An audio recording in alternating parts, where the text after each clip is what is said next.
بسم اللہ الرحمن الرحیم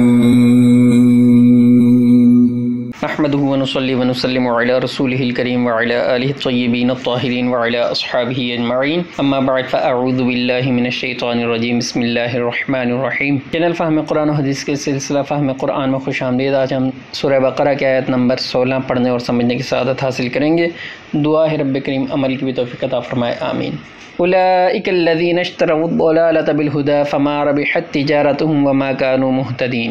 یہ وہ لوگ ہیں جنہوں نے ہدایت کے بدلے گمراہی خرید لی تو ان کی تجارت نے کوئی نفع نہ دیا اور یہ لوگ راہ جانتے ہی نہیں تھے۔ اس سے پہلے کی آیات میں منافقین کے عیب اور ان کی حرکتیں بیان کی گئیں اور بتایا گیا کہ یہ نادان لوگ اپنی ان حماقتوں کو عقل مندی اور دانائی سمجھتے ہیں۔ اب اس بات کو ایک مثال سے سمجھایا جا رہا ہے تاکہ بات اچھی طرح ذہن نشین ہو جائے۔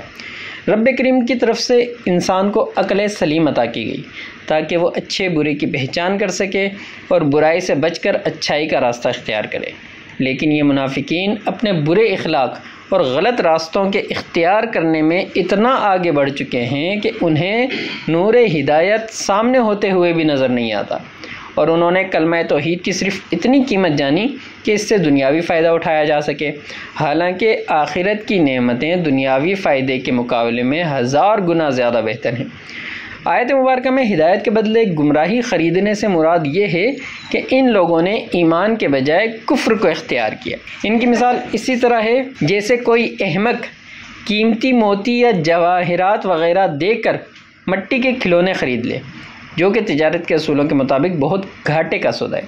سچے لوگ اپنی عقل، مال و جان، اولاد سب کچھ دے کر بھی سچا ایمان لیتے ہیں اور فانی چیز کے بدلے باقی رہنے والی چیز خرید لیتے ہیں، اور یہی لوگ عقل مند ہیں۔